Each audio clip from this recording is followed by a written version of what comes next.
Hey guys, Victoria Paxton here. Thanks for stopping back by my YouTube channel. Tried to record this yesterday. Second time today I've recorded it. Let's see if we can do this the right way this time. We're going to talk a little bit about everybody, so see you in a second. Hey guys! Okay, we're going to talk about Alicia Navarro, Lori Vallow, Dumbbell, and Donald Trump. Yes, we are. Okay, you guys, so like, share, subscribe, it's free. Don't forget about Friday Night Live, 7:30 p.m. Eastern Standard Time here on my YouTube channel. We have a great group over there. We have a lot of fun. Okay, so I tried to record this yesterday and the computer was effed up. I recorded this earlier and guess what? I forgot to hit the freaking record button.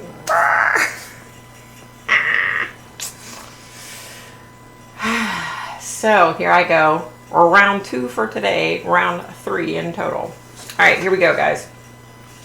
So can we just talk about Lori Daybell's little rant, speech at her sentencing hearing, whatever the hell you want to call it. So, you know how her and Chad said that they had to kill JJ and Tylee because they were zombies, right? Isn't it funny how she mentioned absolutely nothing in her little speech about them being zombies? No, but no. She said one of them died from an accidental mix of medication, which I'm thinking she's thinking JJ, and suicide. When she said that, you guys, I was ready.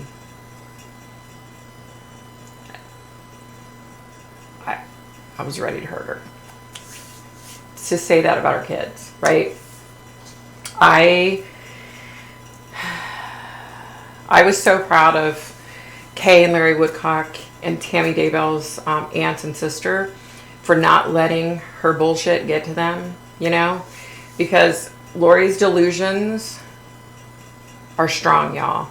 And I do think that there's going to come a day in the future where she's going to come back in touch with the reality and realize that, you know, Chad isn't who he claims to be. She isn't who she claims to be.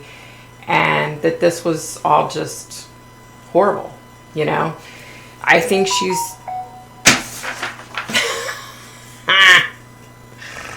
Oh my goodness, you guys. I'm sorry. I'm having a struggle today. Last night was horrible. I'll tell you about it. But so let me just say that Nate Eaton at eastidahonews.com, love Nate, interviewed the head of the, let me get this right, Pocatello Correctional Facility, which is the women's correctional facility that Lori was booked into on Tuesday night. He interviewed her, and one of the ironic things that she said was, oh, we don't call them inmates here. We call them residents. And I said, do what? What the? No. Lori Vallow, Daybell, Dumbbell, whatever the hell you want to call this woman, Ryan, I don't know all of her names. She's got so many of them. She murdered 2 people, 2 of her 3 children. And she helped murder her boyfriend's wife, who was in the way of her being able to marry Chad Dumbbell. Who in the hell would want to marry him anyway? He couldn't even support his family. His lovely wife Tammy did. Anyway, you guys, I do think, I'm sorry, let me go back. She's an inmate. She's not a freaking resident. She's a freaking inmate. She's going to be there the rest of her life. She's not going to go back out into society and live a productive life. God knows that can't happen. So, okay. But I do think at some point in the future, she's going to wake up from the delusional mind frame that she's in. Do I feel sorry for her? Not in any way, shape, or form. She put herself where she is. I don't believe, like her sister, Summer Shiflett, said, all this happened when she met Chad. You can't, no. It's always been in Lori. That's why she made all the accusations against all of her husbands. I mean, look at her background. It's like every single man she married, which she married a shit ton of them, every single man she married, she made up shit about him. You know? I don't believe that for a second. So, yeah. All right, moving right along. Let's talk about Alicia Navarro. Alicia Navarro went missing, 4 years ago, right? Yep, when she was 14 years old. She walked into a police station in some small town in Wyoming, I believe, and said, "Oh, hi, I'm on the missing children's list. Can you take my name off? I'm fine. I'm good. I don't need any help. Nobody hurt me. I just want to live my life." I have a couple things to say about this. First of all, I always tell you, if I'm wrong, I'll admit I'm wrong. I saw this guy connected to her. I saw him killing her. I saw her as dead. I'm wrong. She wasn't dead. She's alive, clearly. So I'm admitting it. You know, I don't know how I screwed that one up, but I did. And I'm willing to admit it, though. I mean, it happens. You know, everything's about, you know, you have to interpret what you see, you know. And in my world, a lot of the stuff that I see is symbolic, and I got it wrong. But if you look at the video when she's being interviewed by the police, okay, well, let's take a step back. So she was 14 when she went missing. She's on the spectrum. So how was a 14-year-old taking care of herself? On her own. She wasn't. I saw this guy. I saw that he was a part of her leaving. He was a part of her abduction, or whatever you want to call it. And I believe that that's where she's been for 4 years. And if you look at it from this perspective, if she were going shopping and going to school, her name would come up, right? But if, let's say, obviously she wasn't going to school, but let's say she was out shopping, somebody would see her and be like, "Wait a minute, isn't that the little girl that's missing that I saw online?" You know what I mean? So I really think that he kept her close. And I don't know if she's suffering from Stockholm syndrome or what, but I think, you know, she's doing everything in her power to say, "Oh no, nobody helped me. Oh no, it's all good," you know. And then let's talk about her mom. Her poor mom. Like, my heart, it's like a double-edged sword. I'm so happy for her that her daughter's alive, but my heart breaks for her because, you know, she's having to come to the realization that, wow, my daughter's been alive for the past 4 years and never tried to contact me, never texted me, never mailed me a letter, nothing. So that's got to be the worst, you know? So hopefully they'll continue to interview Alicia and they'll get to the bottom of things. As of right now, I don't see anybody being arrested for, you know, her going missing. I don't see that right now, so I don't know. It's so sad, you guys. It just hurts my heart. Like, my heart hurts so bad for her mom and her family, you know? Okay, so I want to talk about the U.S. and we're going to talk about Donald Trump. It's not about politics. I don't care who becomes president in 2024, as long as it's not Joe Biden. Poor Joe Biden. He needs to go be a packball and eat ice cream and play with his grandkids. You know, he needs to go eat ice cream and play with his grandkids. But here's what I have to say. Our country is going to shit. Take a look around, people. Look at all the stuff that's going on. You know, when Trump was in office, everybody said, "Oh, all the mass shootings, that's because Trump's the president."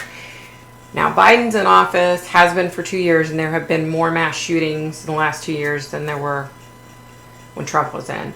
And it has nothing to do with who the president is. It has to do with what's going on in this country. Now, is that politically related? Yeah, of course it is.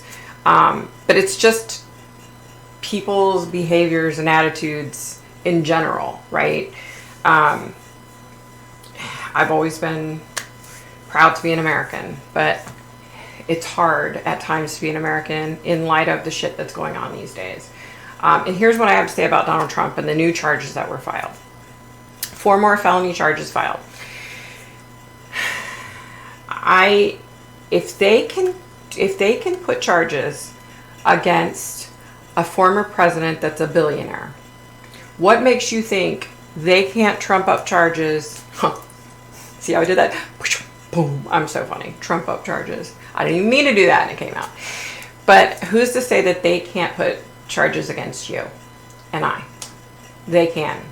It's the government, people. The government, they can do whatever the F they want, and there's nothing we can do.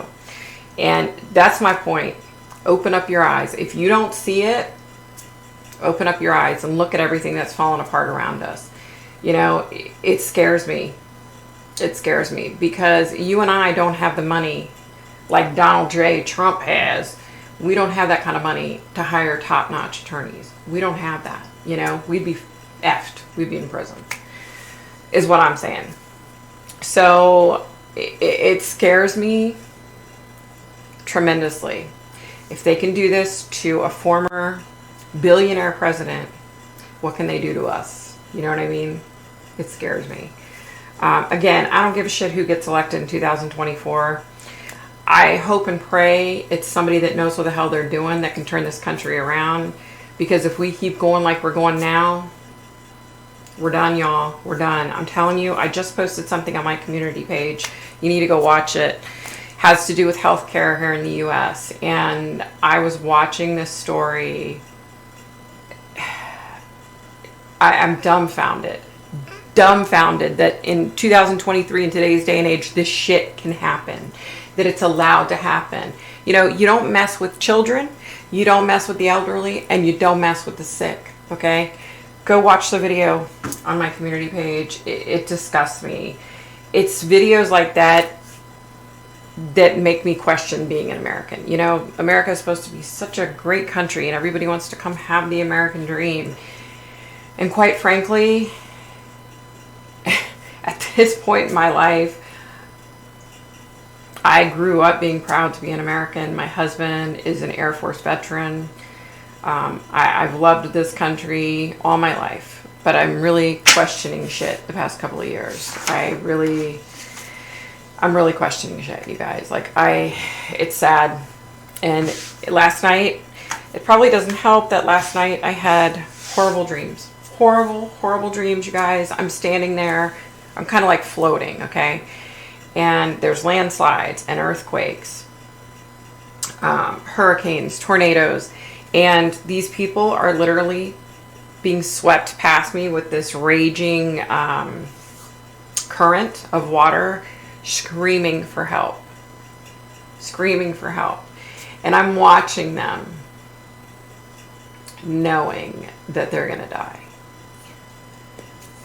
You guys, it was a horrible night. I tried to go back to sleep and woke up to the same dream. And I cannot, tell you, that's what's coming, you guys. This country is going to hell in a handbag. And if you think it's not, you need to start paying closer attention to the shit around you, because it is. It very much is. And it's very scary. I'm not going to go into it. There's so many, effed up things in the DMV area right now that are going on. It's bad, you guys. It's bad. Be nice, be kind, stay safe, stay healthy. See you on Friday Night Live. And that about does it for me. Bye, guys.